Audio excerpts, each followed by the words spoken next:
What's up guys, good morning, and today's video ang gagawin natin is mag-upload tayo ng Netflix sa ating Smart TV kasi nga request ni Ashley Pablo. Ito yung message niya sa akin. Tinatanong niya sa akin kung paano ba mag-download ng Netflix sa Smart TV kasi same daw kami ng TV. Then yung TV kasi natin is ito yung in-unbox natin na Hug na Smart TV.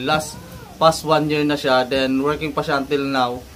Pero wala din siyang Netflix kasi nga tinanggal ko. And yun, kasi request nga ni kay Ashley Pablo. Ito yung video na gagawin ko kasi request mo sa akin. And sabi ko sa'yo, gagawa tayo ng video kung paano mag-download ng Netflix. Kaya, pero bago yon, please like, share, subscribe sa aming YouTube channel. Thank you for watching. And gawan lang natin ng at least making video and tutorial kung paano ba mag-download ng Netflix. Kaya yun guys, start natin. Welcome to my channel. Please like and share. Don't forget to subscribe and hit the notification bell for more update videos. At please follow and like our Facebook page, Mary Angeline Permin Vlog. Thank you. Yan guys, makikita nyo, ito yung Smart TV natin. And binuksan ko na. Nakikita nyo dito is connected siya sa Wi-Fi. Then bago yon, ito yung settings niya. Exit muna natin para makita nyo.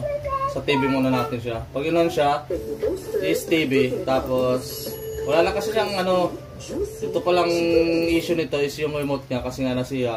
Exit natin siya sa TV. Nandito siya sa home niya. Then punta tayo dito sa all apps. Nakikita nyo yung cursor niya dito.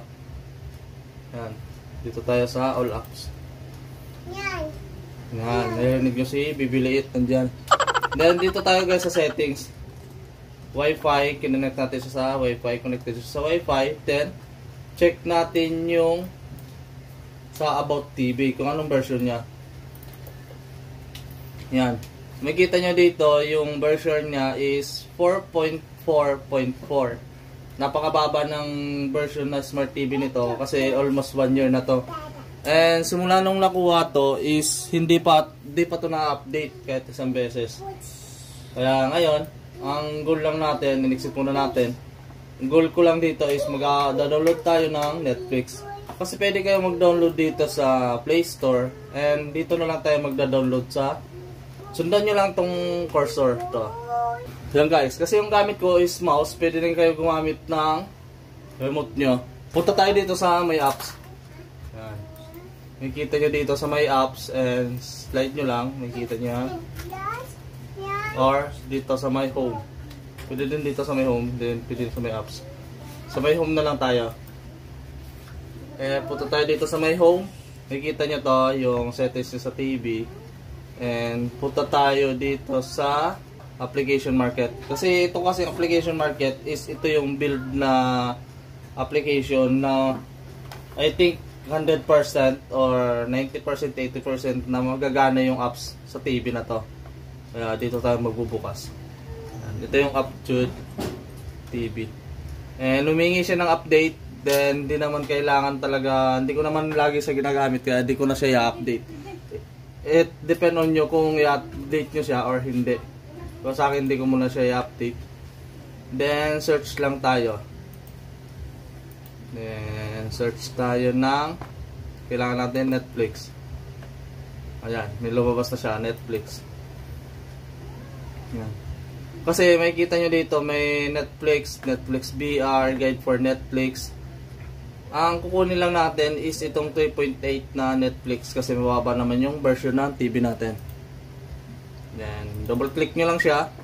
Choice nyo. And nakikita nyo siya ganyan. After that, makikita nyo dito. Make sure lang na nakakonect kayo sa internet para makapasok kayo dito sa settings. Install lang natin. Yan. Makikita nyo siya downloading. Hintayin lang natin siya matapos.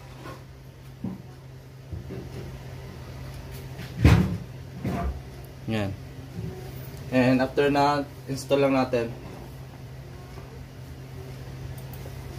Install.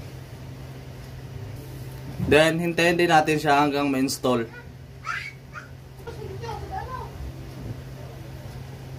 Yan guys, na-install na siya. Then may kita yung sa baba is done or open. Check natin. Open natin.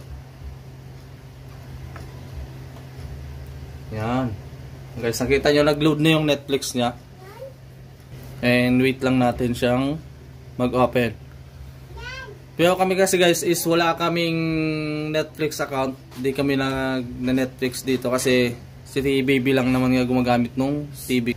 Yan guys, nakita nyo nagbukas na yung Netflix. Then kailangan lang natin mag-sign in. Get start. Kasi kami nga wala kaming account. Then ito yun sa taas may kita nyo. Sign in. Sa pinaka upper right side, sundan nyo lang yung cursor ng mouse. Then get start. Pag get start ko siya, I think papasok to doon sa browser natin. Sabi nga, papasok siya doon kasi maghahanap siya yung sa plan ng Netflix. Yun. Kita na, choose your plan. No commitment, cancel anytime, anything on Netflix for one low price, no ads, and no extra fees. See the plans. Tingnan natin yung plans niya. And yun, makikita nyo siya dito, choose the plans. Pero kung may account na kayo sa Netflix, hindi nyo na kailangan mag-ano dito. Kasi alam ko na kapag may account is may payment na kayo dito monthly. Then makikita nyo yung settings dito. Dito na kayo mamili. Ito yung ano niya, is for mobile. Monthly niya is may 149, 369, 459, and 549. Depende sa quality ng video. Yan, mobile, basic, standard. Then makikita nyo siya dito. Ang availability ng TV natin is 549. Naka ano siya sa best. 4K plus HDR na yung available sa kanya. And yung plan na 549 is available na siya sa ito yung solution niya guys. Makikita nyo. 480 solution. Then yung premium natin is available na siya sa phone, tablet, computer, and TV. Then kung makiklik kayo ng plan dito, choose nyo lang sa baba. And kung continue nyo, sa akin wala pa naman akong balak mag-start ng plan dito sa Netflix kasi hindi ko naman masyadong ginagamit to and busy ako sa work. Back na natin. Yan guys, at least nakapag-download na tayo. And yun.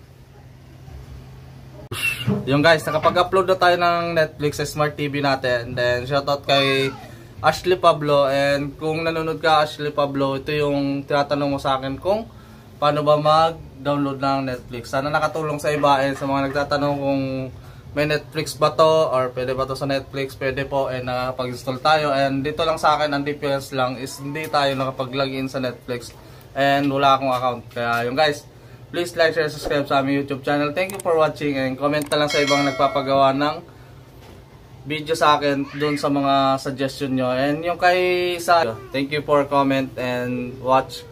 Please like, share ulit. Thank you for watching.